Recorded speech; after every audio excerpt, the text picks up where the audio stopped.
19 heures à Kinshasa, 1 heure de plus dans la partie est de la République démocratique du Congo. Mesdames et messieurs, bonsoir et bienvenue dans cette grande édition du journal sur Mondico Télévision.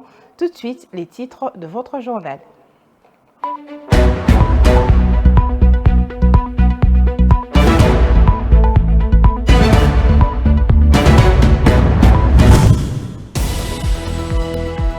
Le Conseil supérieur de l'audiovisuel et de la communication, CESAC en sigle, s'insurge contre tout dérapage commis sur les réseaux sociaux. Pour le président Christian Bossembe, les discours de haine, la propagation des fake news, les attaques personnelles, bref, les antivaleurs n'ont pas de place. Le CESAC a mis en place la directive relative aux réseaux sociaux qui, selon cette institution d'appui à la démocratie, aidera les pays à résoudre un tant soit peu ce problème de mœurs. Les pays africains sont invités à avoir une bonne politique de fiscalité, une de politique pour l'émergence du continent, estime la Banque mondiale. C'est le souhait émis par le président du groupe de la Banque mondiale, Adjaye Banga, à l'occasion des assemblées annuelles de la Banque mondiale et du FMI qui se tient à Marrakech, au Maroc.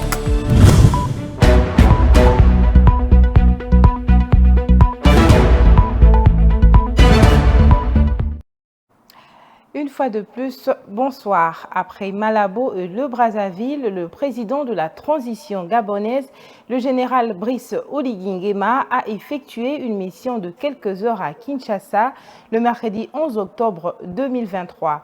Il a été reçu par son homologue, le président Félix Antoine Tshisekedi, à la Cité de l'Union africaine, en vue de plaider pour la réintégration de son pays au sein de la communauté économique des États de l'Afrique centrale. Suivez. Le tête-à-tête Félix Tshisekedi-Brice Oligui Nguema a duré plus d'une heure. Les deux hommes ont longuement évoqué la situation du Gabon, exclu de la CEAC depuis le 30 août 2023 à cause du coup d'État. Cette exclusion prive les Gabonais de tous ces qu'offre cette communauté sous-régionale. Brice Oligui Nguema compte sur l'appui de Félix Antoine Tshisekedi, comme ceux des autres chefs d'État de la région. L'objet de notre visite ici, en terre congolaise à Kinshasa, c'est d'abord d'échanger avec son homologue sur les questions de paix et de sécurité, mais également les questions de climat. Comme vous le savez, il y aura une conférence sur les bassins du Congo, non loin d'ici à Brazzaville, et nous comptons nous y rendre et échanger également pour les questions de climat qui concernent également l'Afrique. Vous savez que depuis le 30 août 2023, le Gabon est passé dans une nouvelle ère, suite à une élection non démocratique dont nous avons longtemps échangé et que nous avons besoin de son concours pour nous accompagner, pour nous aider également. Le président gabonais de la transition est arrivé à Kinshasa à la veille des élections du 20 décembre 2023. Les dépôts des candidatures pour la présidentielle s'est clôturé il y a à peine quelques jours. Brice Oligui Nguema a saisi cette occasion pour exhorter les Congolais à des élections apaisées. Et pour le peuple congolais, qui a des échéances également à venir et qui sont des moments particuliers, vous avez des élections. Nous souhaiterons que ça se passe dans la paix sociale, et que nous avons constaté que depuis l'arrivée du président Tshisekedi au pouvoir, depuis son autorisation, il y a la paix, cette paix ici au Congo. Et c'est cette paix qu'il faut préserver et qu'il faut continuer. Après Kinshasa, Brice Oligui Nguema a repris son bâton de pèlerin pour se rendre dans une autre capitale sous-régionale pour plaider la cause du pays qu'il dirige depuis le 30 août 2023. Reste que sa voix soit entendue et que le Gabon réintègre non seulement la CEAC, mais aussi l'Union africaine. Rendons-nous à présent à l'Assemblée provinciale de Kinshasa où la motion de défiance contre le gouverneur de la ville de Kinshasa, Jean-Tini Ngobila Mbaka, a été rejetée le mercredi 11 octobre par l'Assemblée provinciale. Pour cause, 2 des 5 signataires de cette motion ont contesté leur signature. Ils accusent l'auteur de cette procédure d'usage de faux. Ils ne reconnaissent pas avoir été contactés pour apposer leur signature sur ce document. Conséquence, Jean-Tini Ngobila reste gouverneur de la ville de Kinshasa. Suivez. Donc, Sur 48 députés provinciaux qui composent cette assemblée, 29 ont répondu présents à cette plénière. 17 se sont excusés et 2 sièges sont à pourvoir. Siégeant sur la motion de défiance contre le gouverneur de la ville de Kinshasa, l'initiateur de cette procédure a présenté 16 griefs à charge contre Gentini Ngobila qui était présent à cette plénière. La gestion de la ville de Kinshasa, à l'heure actuelle, devient de plus en plus compromettante avec 1. L'accumulation exagérée des dettes publiques contractées au nom et pour les comptes du Trésor public pour une valeur estimée à plus ou moins 150 millions de dollars dont l'utilisation n'a jamais été justifiée jusqu'à ce jour, au mépris des lois et règlements qui régissent notamment la dette et les finances publiques en République démocratique du Congo. Le règlement de l'Assemblée provinciale exigeant un quota de 10% pour la recevabilité d'une motion de défiance. Cependant, la motion sous examen n'aurait pas atteint ces seuils. Pour cause, 2 de 5 signataires ont contesté leur signature. En tout cas, je nie la connaissance ni l'existence de ce document. Il n'y a pas ma signature. Si il y a ma signature, parfois, elle est falsifiée. J'ai compris qu'il y a quelque chose qui ne va pas dans les bureaux de l'Assemblée provinciale. Parce que si on voit bien, on voit que dans toutes les motions, il y a 5 signatures. Mais parmi les 5 signatures que je vois, il y a une signature qui est semblable à la mienne. Alors, j'ai contesté cette signature et ignoré même l'existence de ces dossiers-là, de ces documents. Parce que personne n'est venu me voir pour dire qu'on propose une motion contre la motion contre un tel. Donc c'est pour ça que j'ai déclaré hautement, je conteste cette signature. Pour le député Didier Tengetelito, la séance devrait balayer d'un revers de la main tous les débats autour de cette question. Selon lui, face au non-respect de la forme et du règlement, la motion doit être rejetée. Face à la gravité même de ces accusations et face notamment à la gravité du non-respect de la forme et du fond qui ont été complètement balayés par 2 des personnes qui contestent ces signatures, je vous demande seulement de balayer tous les débats qui viendront ici, car d'après notre règlement, on dit qu'il faut 5 personnes. Et je crois que il ne faut pas connaître les mathématiques pour savoir que 5 moins 2, ça fait 3. Après examen, l'Assemblée provinciale a rejeté cette motion. Ainsi, par conséquent, le gouverneur de la ville de Kinshasa échappe à cette motion et conserve son poste. Monsieur Mobilamba Gentini reste maintenu dans ses fonctions de gouverneur de la ville de Kinshasa. C'est pour la première fois que le gouverneur de Kinshasa est visé par une motion de défiance. Les députés initiateurs de cette motion promettent de poursuivre sa lutte pour faire partir Gentini Ngobila de la tête de la ville-province de Kinshasa. Processus électoral à présent, comme en 2018, cette année aussi, une seule femme a vu son dossier des candidatures à l'élection présidentielle être reçu par la Commission électorale nationale indépendante. D'autres femmes ont exprimé leurs ambitions, mais elles n'ont pas pu remplir toutes les exigences légales pour être retenues candidates pour briguer la magistrature suprême en RDC. Suivez.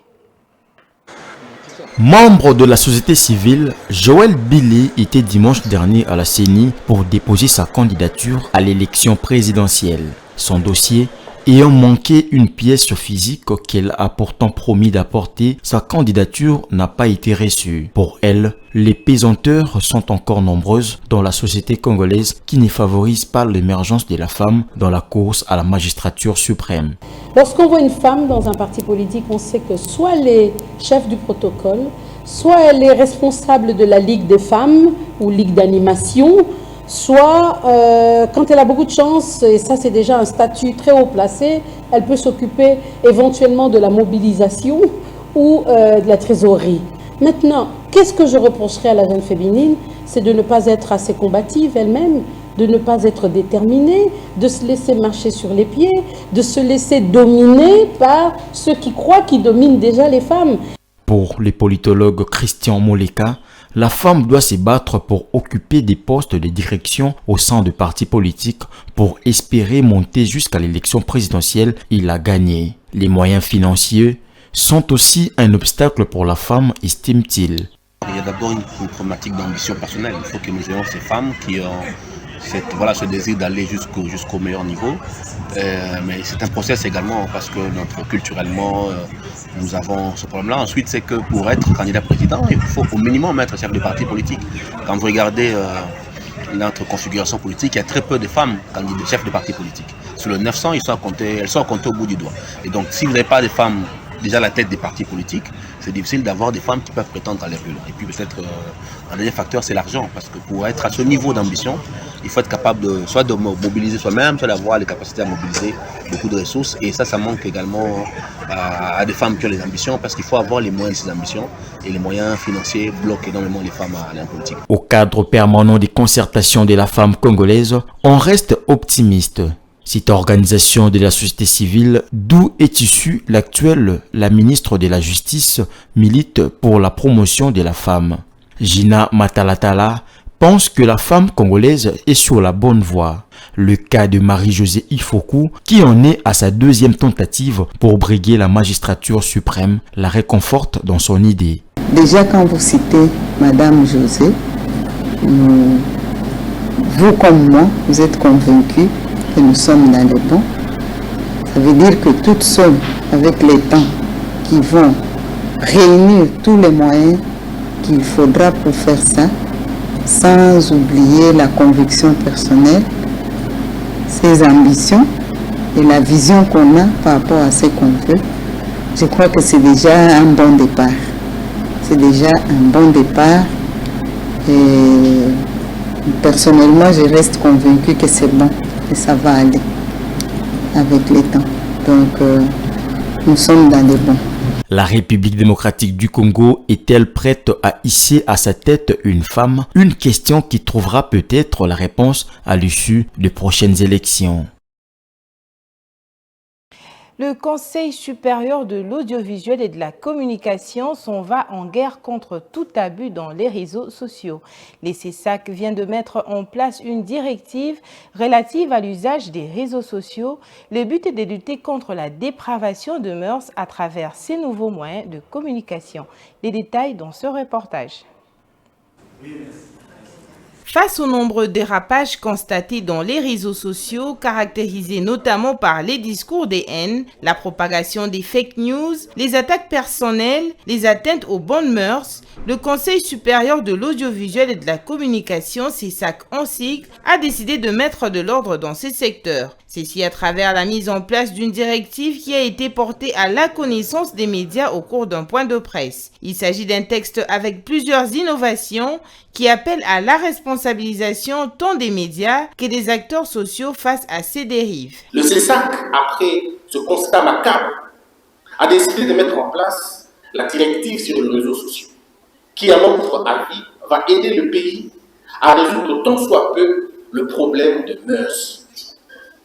Je vous présente donc quelques innovations. La responsabilisation des acteurs sociaux et animateurs des débats publics.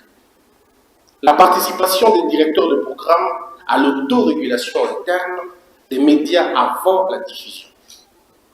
L'interdiction de la publicité illicite dans les réseaux sociaux sans l'avis du CESAC. Exposés aux méfaits des réseaux sociaux au risque d'impacter négativement sur leur éducation, les enfants devront surtout être protégés. Depuis quelque temps, plusieurs messages de haine, des vidéos obscènes et toutes sortes de messages d'influenceurs et influenceuses circulent sur les réseaux sociaux. Ces contenus sont partagés sans gêne dans plusieurs forums. Même les enfants de moins de 18 ans y ont facilement accès. Face à la menace que représentent les réseaux sociaux sur l'éducation des enfants, Raphaël Ngongo a décidé d'autoriser l'usage des téléphones à ceux qui sont âgés d'au moins 17 ans. Moi, personnellement, je n'autorise à donner un téléphone Android qu'à ma fille ou à mon fils âgé d'au moins 17 ans. Donc, ça veut dire qu'il passe de 5e à 6e année. à ce moment-là que j'autorise. Si certaines personnes ont salué la mise en place de ces directives, d'autres par contre voient en cela une décision qui a des visées politiques, étant donné que les échéances électorales approchent. Nous voulons maintenant entamer la période électorale. Moi, si c'était une bonne décision, ça devrait être prise depuis. Mais subitement, à la veille des élections, vous venez avec « Oh non, tout ce qui va promulguer, publier, c'est cela ». Non. Moi, je vois ça comme une décision politique. Par la même occasion, le CESAC a lancé une sévère mise en garde à l'endroit de tous les médias et les acteurs politiques qui s'élancent déjà dans la campagne électorale précoce en violation de la loi en vigueur. L'objectif est de mettre fin à tous les dérapages observés ces derniers temps dans les réseaux sociaux et dans les médias.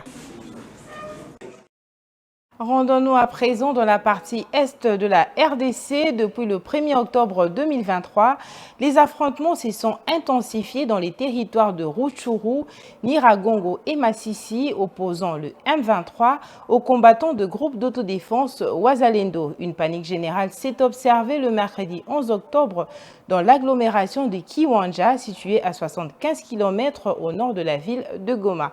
Ces affrontements s'intensifient dans la chefferie de Wisha après la récupération de Wisha par les résistants patriotes appelés Wazalendo. Grace Mayo nous en dit plus. Ils exhibent des armes qu'ils disent avoir prises à l'ennemi le M23. Ces hommes en tenue civile ou en uniforme appartiennent au groupe d'autodéfense surnommé Wazalendo dans le Nord Kivu. Des combattants issus de l'APLS, l'un de nombreux groupes armés locaux et historiques de l'Est de la RDC qui ont pris les armes en début du mois d'octobre contre le M23. Aujourd'hui, nous avons libéré, comme vous l'avez dit, tout le territoire de Masisi et nous sommes déjà à profondeur parce que nous sommes déjà à Bouiza. Là, c'est déjà le territoire de Rutshuru.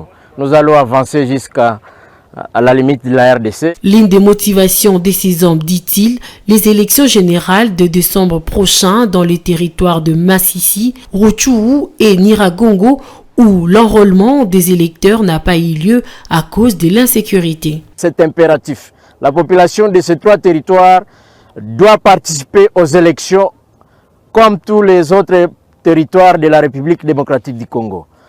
Nous allons nous battre pour chasser l'ennemi et nous allons participer aux élections. Que les autorités nous écoutent, nous voulons aussi participer aux élections pour nous rassurer que nous faisons partie du tout Congo. Les belligérants de M23 ont même admis avoir perdu Chichanga en pointant du doigt le contingent burundais de l'EAC de soutenir l'autodéfense Wazalendo. Pendant ces temps, l'armée congolaise indique qu'elle continue d'observer les cessez-le-feu tels que convenus dans les accords régionaux. Parlons économie à présent, la Banque mondiale invite les pays africains à avoir une bonne politique de fiscalité. C'est l'une des politiques pour l'émergence du continent, estime la Banque mondiale. L'Afrique étant un continent avec plein de potentialités, il est donc impérieux que ses dirigeants arrivent à mettre en place une politique pour son émergence. C'est le souhait émis par le président du groupe de la Banque mondiale, Ajay Banga, qui s'est exprimé à l'occasion des assemblées annuelles de la Banque mondiale et du FMI au Maroc. Suivez. C'est une interpellation à l'endroit des dirigeants africains. Ils sont appelés à maximiser les recettes afin d'assurer le développement de leurs pays respectifs. En maximisant ces recettes tirées des ressources naturelles, les pays africains pourraient engranger d'importants bénéfices sur les plans des finances publiques et de l'environnement. Le président du groupe de la Banque mondiale se dit confiant de la détermination africaine qui depuis un temps s'est fait sentir. Il encourage les pays africains à mettre en place une politique de fiscalité. Maximiser les recettes publiques sous forme de redevances et d'impôts payés par les industries extractives privées tout en attirant de nouveaux investissements permettrait d'augmenter la marge de manœuvre budgétaire et de supprimer les subventions implicites à la production avec à la clé un double dividende pour les populations et la planète. Les dirigeants africains doivent doubler les efforts pour faire participer tout le monde, beaucoup plus la société civile.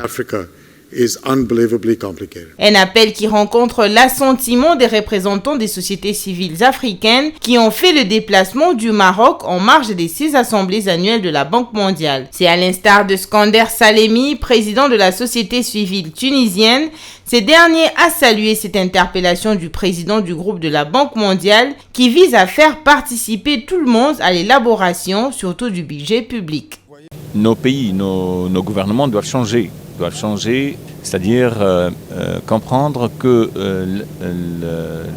la thématique fiscale et la finance publique et le budget de l'État, il dépend aussi de l'efficacité de leur politique économique.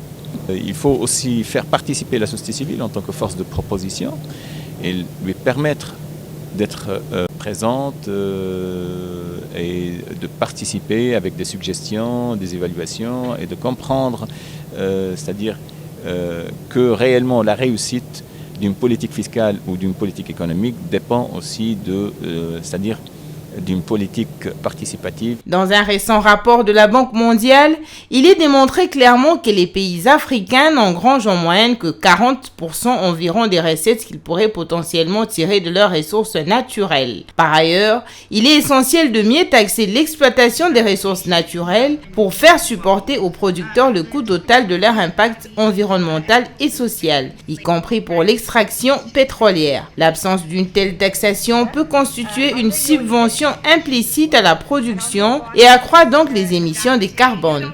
D'où une politique participative serait la solution à tous ces problèmes. Toujours dans le même registre, l'import et export qui seront soumis à un contrôle de qualité par les services de l'OCC dans le port sec de Sakania, reliant la République démocratique du Congo à la Zambie, se déroule comme prévu. Le directeur général de l'Office congolaise des contrôles a pour se faire inspecter les travaux dans les provinces du Lualaba et du Haut-Katanga. Laetitia Moulayo. La construction du port reliant la République démocratique du Congo à la Zambie et l'inauguration du port sec à Sakania n'ont pas laissé indifférent le directeur général de l'OCC, Dr Etienne Tshimanga Mutombo, qui était à la suite du chef de l'État. Pour s'assurer que les importations et exportations seront soumises à un contrôle de qualité, le DG de l'OCC a inspecté le service de l'office dans les provinces du Lualaba et Haut-Katanga. À Kasenga, il a visité les travaux de construction d'un nouveau bâtiment de l'OCC. Et à Kasumbalesa Mokambo, l'inspection a porté sur les installations et les différents services. Etienne Tshimanga s'est rendu au laboratoire de Lucha, spécialisé en contrôle de qualité des produits miniers. À l'inauguration du port sec de Lukamba, dans le territoire de Sakania, le DG de l'OCC a visité le bureau où seront installés le service de l'office. Partout où il a été, Etienne Tshimanga Mutombo, DG de l'OCC, a échangé avec les staffs dirigeants, les syndicalistes et les travailleurs sur les conditions de travail, la vigilance à toutes les frontières et la rigueur dans le contrôle de qualité des produits importés et exportés pour mieux protéger la population congolaise. Dans le reste de l'actualité, rendue effective par le chef de l'État Félix-Antoine Tshisekedi, la gratuité de l'enseignement sur toute l'étendue du territoire national connaît un impact positif, affirme Jean-Marie Vouzi, directeur provincial de l'éducation du district de Tchangou, Proved en sigle, lors de son itinérance. D'autant plus que la gratuité de l'enseignement a favorisé l'école pour tous, Jean-Marie Vouzi a signalé quelques difficultés rencontrées. Josie Massiala et Passion Bouta étaient sur place. La gratuité de l'enseignement est désormais un acquis pour la République démocratique du Congo. Jadis un slogan, aujourd'hui une réalité. Les pléthores des apprenants observés dans les écoles publiques suffisent pour affirmer l'accès à l'école pour tous. La plupart des salles de classe sont pleines, d'autres enfants assis à même le sol, faute de place.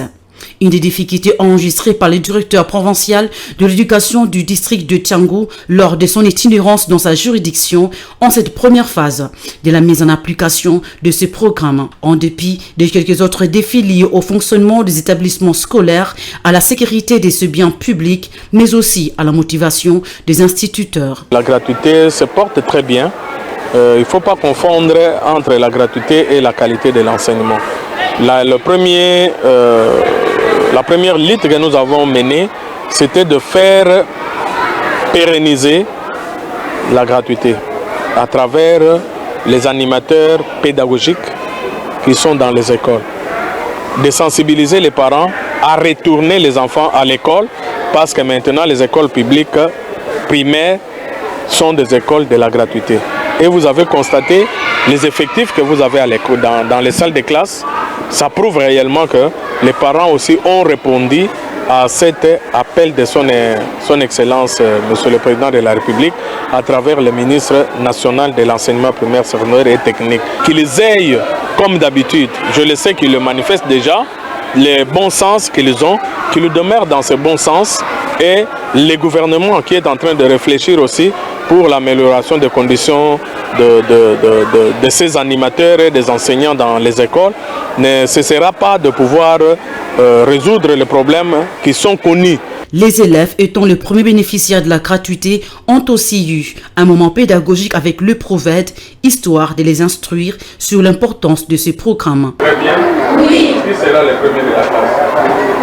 Wow. Pour rappel, la gratuité de l'enseignement fait partie des programmes de la feuille de route du quinquennat du président de la République, Félix Antoine Tshisekedi. Et enfin, journaliste, influenceur, analyste géopolitique, conférencier et homme des médias, Henri Désiré Nzouzi est une grosse pointure dans les médias. Cette figure emblématique a visité ce jeudi 12 octobre 2023 les installations de Mondico Télévision, une branche de Mondico Holding. À cette occasion, il a exhorté les agents à maximiser les efforts car selon ces derniers, la meilleure définition de la vocation, c'est lorsqu'on fait de son métier une passion. Il était au micro de Vitem Panzou et Viningali Junior. Écoutez, je suis très impressionné parce que j'avais beaucoup entendu parler de la chaîne, mais je n'avais jamais eu l'opportunité de visiter les installations.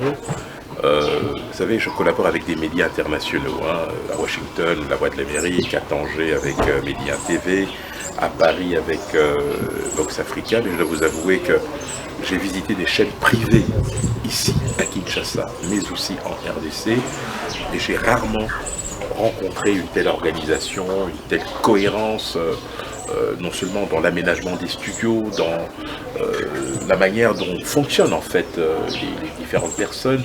On sent que chacun est conscient de la tâche qu'il va faire.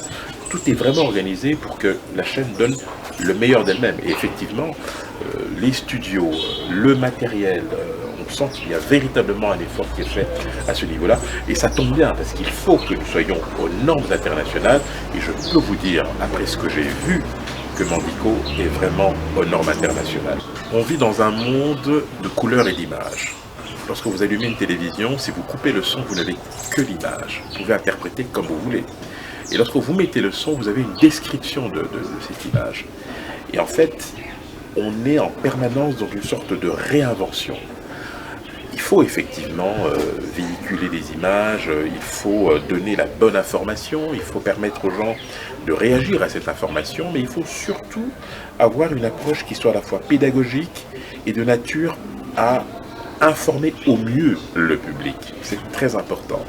Et puis il y a une responsabilité aussi. C'est celle de promouvoir aussi une image positive de notre pays. Et je crois que le premier contact que l'on peut avoir avec un État, avec un pays, avec un lieu, c'est le média de ce lieu, de ce pays, de cet endroit-là, qui vous donne un aperçu de ce qui vous attend. Et lorsque vous allumez la télé, vous tombez sur Mondico, vous regardez ce qui est fait, vous êtes content d'être là en fait. Et ça c'est le plus important. Et franchement, après avoir vu ce que j'ai vu aujourd'hui, j'ai du mal à croire que ça fait 1 an en fait. J'ai l'impression, quand je regarde le matériel, quand je regarde la manière dont fonctionnent les gens ici, on dirait que ça fait 4-5 ans que vous existez. Et donc c'est d'autant plus encourageant que je dirais que vous êtes sur la bonne voie. Il faut persévérer bien évidemment. Je n'ai pas de conseil particulier, mais sachez que la meilleure définition de la vocation, c'est lorsque l'on fait de son métier une passion. J'ai vu des gens passionnés ici. Et je pense que tant que cette passion perdurera, Mondico pourra donner le meilleur de lui-même. Voilà, c'est par cet élément que prend fin notre journal. Mais si vous nous avez pris en cours des diffusions, je vous rappelle les principaux titres.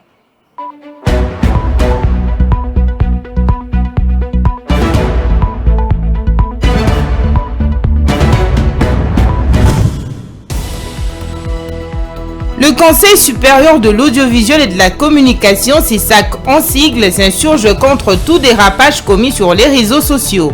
Pour le président Christian Bossembe, les discours de haine, la propagation des fake news, les attaques personnelles, bref, les antivaleurs n'ont pas de place. Le CISAC a mis en place la directive relative aux réseaux sociaux qui, selon cette institution d'appui à la démocratie, aidera les pays à résoudre un tant soit peu ce problème de mœurs. Les pays africains sont invités à avoir une bonne politique de fiscalité, une de politique pour l'émergence du continent, estime la Banque mondiale. C'est le souhait émis par le président du groupe de la Banque mondiale, Adjaï Banga, à l'occasion des assemblées annuelles de la Banque mondiale et du FMI qui se tient à Marrakech au Maroc.